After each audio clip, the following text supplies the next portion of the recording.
Hello and welcome. Chris from Missouri here, bringing you another video about vintage baseball cards. But it is Thursday. And if you watch my channel any at all, you know that on Thursdays I do this little segment called Just a Bit Outside, where I bring you rookie baseball cards of players, very good players, that are not in the Hall of Fame, but are close. And usually I try to bring you a few who I think are in the top 5 at their position that are not in the Hall of Fame. But today's going to be a little bit different. There's a couple, I don't know if any of these cards are of players that are in the top 5 at their position that's not in the Hall.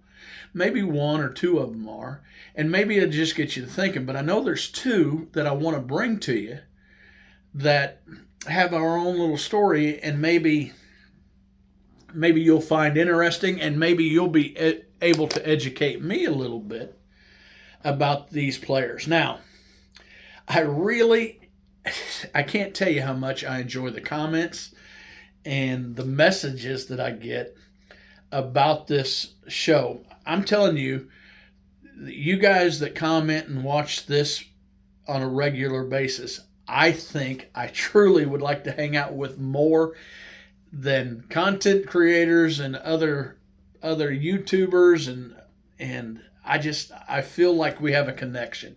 So, and I'm not just saying that. So thank you for all your comments. Some of them are a little tough, but it makes me realize that you like this, I believe, and you're paying attention, and it means something to you as well. So today, the first card that I'm going to show you of a rookie card, I believe, of a player that's not in the Hall of Fame, but he might be one of the top 5 left-handers that's not in the Hall of Fame, and it's a 64 card of none other than Mickey Lolich. Now, Mickey Lolich has a cool little story. He's not in the Hall of Fame, and I don't know if he deserves to be in the Hall of Fame, but I'm going to show you a little bit about and talk to you a little bit about Mickey Lolich, and you tell me. Mickey Lolich was a 3-time All-Star. He had a 48 WAR, which is not all that high for a Hall of Famer. But he won 217 games in the major leagues, which is nothing to throw dirt at. He was 217 and 191 with a 3.44 lifetime ERA. But he has 2,832 strikeouts. Now, I know it's not 3,000, but right now there's only 3 left-handers with 3,000 strikeouts. And he used to be the, heck, if you look at it just right, I think he might have been the all-time left-handed strikeout leader at one time. Maybe. I don't know. I'll have to look that up. But Clayton Kershaw's now moved ahead of him, and he sits 5th on the all-time strikeout list for left-handed pitchers, I believe. Now, I don't know if that warrants Hall of Fame, but there's only 5 left-handers. Only 3 left-handers with 3,000 strikeouts. Not very many. Like I said, he was a 3-time All-Star. In 1971, he finished 2nd to Vida Blue for the Cy Young Award. But what's unique about that, he had 308 strikeouts that year. That's incredible. And he had 25 wins in 1971. In 1972, he finished 3rd in the ERA title. In the Cy Young title, Cy Young Award winner. But he has a really cool story. What kind of made him a legend in Detroit Tiger lore, I think, was in 1968 when the Tigers played in the World Series against the St. Louis Cardinals. St. Louis Cardinals had a heck of a team, and they had a pitcher. Their ace was Bob Gibson. Well, Detroit had an ace too, and it wasn't Mickey Lolich. It was Denny McLain. He was their ace, and Bob Gibson and Denny McLain went head-to-head a couple times, and Bob Gibson bested him. But Mickey Lolich in '68 World Series went 3-0. He hit a home run, and on the 7th game, the Cardinals rested Bob Gibson in Game 6, knowing that they could maybe need him in Game 7 for the clincher, and gave him an extra day's rest. And they rested Bob Gibson, and Bob Gibson pitched against Mickey Lolich, and Mickey Lolich beat him in Game 7 to win the World Series for the Detroit Tigers. And remember, he had one less day rest than the great Bob Gibson. Now, that doesn't take anything away from Bob Gibson. I'm just telling you how on fire Mickey Lolich was in 1968. Now, I'm not a Detroit Tiger huge fan, but I'm a fan of some of their players and some of their teams, and I'm a fan of Mickey Lolich.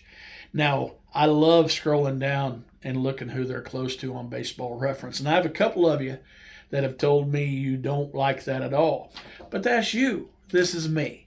And so it compares Mickey Lolich to some players that he's most like. And according to Baseball Reference, listen to these names, some good ones. Jim Bunning, Hall of Famer. Jerry Royce, another great left-hander. Rick Russell, Vida Blue. Hall of Famer Burt Blyleven. And one of my favorite players of all time, Fernando Valenzuela. Now, those are some great players. Now, do I think Mickey Lolich belongs in the Hall of Fame? I don't. I seriously don't. But what I do hope happens is the Detroit Tiger fans and baseball fans alike keeps his name out there. And because, man, he was something in the 68 World Series, and he was a great left-handed pitcher. So I present to you the 1964 rookie card of Mickey Lolich. Now, the second player I'd like to talk to you about is he was a great first baseman. I think about him playing mainly for the Milwaukee Brewers and being steady in that lineup. But he shares a rookie card with a Hall of Famer named Carlton Fisk, and that's none other than first baseman Cecil Cooper. Now, when I say the name Cecil Cooper, and some of you guys that love baseball as much as me and that are my age, you sit there and say, yeah, that guy could hit. What a player. Now, does Cecil Cooper belong in the Hall of Fame? Well, listen to these stats and you tell me. He only had a 36 WAR, not very high for a Hall of Famer. But he did have 2,192 hits, which is a lot. He had 241 home runs for someone who was not necessarily a power hitter. I liken him to Tony Oliva or maybe a poor man's George Brett. He wasn't a power hitter, but he still had 241 home runs, and he had 1,125 RBI. Now, this makes him more like George Brett to me, but he had a lifetime batting average of 298, close to 300. He was a 5-time All-Star. He was a 2-time Gold Glove winner, a 3-time Silver Slugger, and he was considered for a Most Valuable Player award 5 different times, as high up as maybe 3rd, 4th, something like that. But I just always remember him. We'd get the newspaper, and on the sports page, we'd have the league leaders, and I really looked at that all the time. And Cecil Cooper was a player. I mean, he just was a player. And I don't know if he belongs in the Hall of Fame or not, but he was traded, and it was I believe, one of the most even trades ever. And you tell me, especially you Red Sox fans or you Brewers fans, but he was traded for George Scott. And for those of you that are my age or study baseball a lot, George Scott used to wear a batting helmet at first base, sort of like John Olerud used to and Richie Allen, and I just thought that was the coolest thing. But he was a really good first baseman, and if you compare those guys' stats, you'll see how I believe, an even of a trade that was. But you guys let me know. Now, I don't know if Cecil Cooper belongs in the Hall of Fame, but when I hear people mention his name, it's always in some kind of good way. Cecil Cooper, Hall of Famer? Maybe not. One hell of a hitter? Definitely. Now, when you look up Cecil Cooper, and see who he's compared to, Don Mattingly, Kirby Puckett, Tony Oliva, Dave Parker, and Keith Hernandez. Not too shabby of guys to be compared to. But I present you the 1972 Topps card of Cecil Cooper. Now, the third guy, I do not think that he belongs in the Hall of Fame. But after I watched him play growing up, and I always held him in high regard. And then he became a player and a manager for the Kansas City Royals. And there was something about him that if you'd go watch them play and get there early. The Royals, I don't consider him a Royals catcher, even though he had some fine years with the Royals. I consider him a Philadelphia Philly. And he was really good behind the plate. And his name was Bob Boone. Now, Bob Boone was one heck of a catcher. And I think that he suffers from one thing, and it might be keeping him from being in the Hall of Fame, because people talk about how Yadier Molina is going to get in the Hall of Fame. And if you're a Cardinal fan, you're going to jump through this camera and say he's a first ballot Hall of Famer when you're talking about Yadier Molina. I don't know about that, because he's really kind of an icon, but man, I just don't think he was ever much of a hitter. Neither was Bob Boone. But Bob Boone finished third in the Rookie of the Year award. But hang on for a second. Let me skip back. Bob Boone only had a 27.4 WAR. He had 1,838 hits. Is not much to sneeze at, but maybe not Hall of Fame worthy. He only had 105 home runs, and he did not have 1,000 RBI, and he played a long time. And his batting average was as low as 254 lifetime. Doesn't sound like a Hall of Famer, and I'm telling you, with those stats, he does not belong in the Hall of Fame. But he did finish third in Rookie of the Year. He was a 4-time All-Star and a 7-time Gold Glove. Now, some of those Gold Gloves we'll talk about in a second was in the American League. But he deserved some Golden Gloves in the National League, but he played behind Johnny Bench. Johnny Bench is not the consensus greatest catcher of all time, but when they talk about top 10 lists, he's always toward the top. I believe he's the greatest catcher of all time and one of the greatest players of all time. And I'm not saying Bob Boone was a Johnny Bench. What I am telling you, though, even as a diehard Johnny Bench fan, there was times that Bob Boone was a better defensive catcher than Johnny Bench. I still believe once you win a Gold Glove, it's tough not to win a Gold Glove because your name's out there.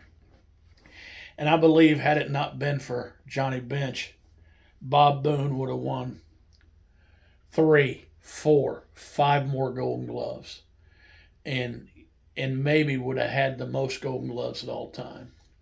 Now, what I do compare him a little bit to Yadier Molina, and for you Cardinal fans, keep an open mind. I believe Molina was a good defensive player late in his career, but I don't think Molina wasn't. I mean, Bob Boone set the record for the oldest catcher to win a Gold Glove at the age of 38. But wait a second. He followed that up with a Gold Glove at the age of 39. Wow, that's something. But wait a minute. He followed that up with 2 more Golden Gloves, one at the age of 40 and one at the age of 41. He was in impeccable shape as a 41-year-old catcher. I would watch him warm up before the game, and he ran like an old person. I mean, the whole high knees and stuff. But he had a flat belly. He was in shape. He was strong, big barrel-chested kind of guy. And I respect the fact that he was able to play that grueling position at the age of 41 and not only be pretty good at it, but be considered the best defensive catcher in the American League at the age of 41. Do I think that Bob Boone belongs in the Hall of Fame? I do not. Do I think Yadier Molina belongs in the Hall of Fame? That's another conversation we'll have with my St. Louis Cardinal fans. But I think if you're going to be put in for defense, Yadi has a really good argument. But I present to you Bob Boone's rookie card. Now, the last player I want to talk about, and like I said, all this stuff today has been different. None of these guys, I believe, are the top 5 at their position. The last one, and this one's not even, his rookie card's not even in the 70s like they're supposed to be. But I'm going to show you a 1992 Topps Traded rookie card of Nomar Garciaparra. Now, injuries plagued Nomar, but Bill James in 2000 had Nomar, Alex Rodriguez, and Derek Jeter as the same kind of player. All 3 of them came out about the same time, and all 3 of them were great. And he didn't know which one was going to be the best out of those 3. And I respect Bill James quite a bit. Now, Nomar had a WAR of 44.3. He had 229 home runs, which is not shabby for a shortstop. He had 936 RBI. He had a batting average, lifetime batting average of 313. Incredible. Does all that warrant the Hall of Fame? Yeah, I don't know. But he was Rookie of the Year. He was a 6-time All-Star, a 7-time MVP. He was in consideration for the MVP 7 different times. He was a Silver Slugger, and then he was a 2-time batting champ. Does that warrant being in the Hall of Fame? I don't know. If you look at the players that on Baseball Reference considers him the most like, it's Chase Utley and Jeff Kent. 2 awesome middle infielders.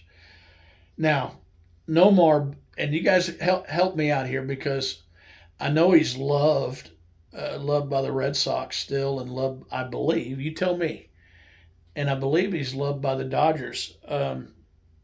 But he battled some injuries, and he has some kind of blood disease now that he's not able to run because blood doesn't circulate enough down into his legs and lower body. He had a wrist injuries. He had Achilles injuries. I think all those are keeping him out of the Hall of Fame. But around here, and when it comes close, when we start talking about Hall of Fame stuff, his name never comes up. I think he was a great player. I didn't get to see him play very much. I don't know if he warrants in the Hall of Fame. You tell me, give me reasons why I shouldn't think he belongs in the Hall of Fame. One thing very cool, he is married to Mia Hamm, the great soccer player. But I wanted to bring him up because it just doesn't seem like he's ever brought up. Does all his stats warrant him being in the Hall of Fame? I don't know. But take a look at these guys yourself. Mickey Lolich, Cecil Cooper, Bob Boone, and Nomar Garciaparra. All great players, all just a bit outside. Now remember, guys, this is just a hobby. Collect what you like.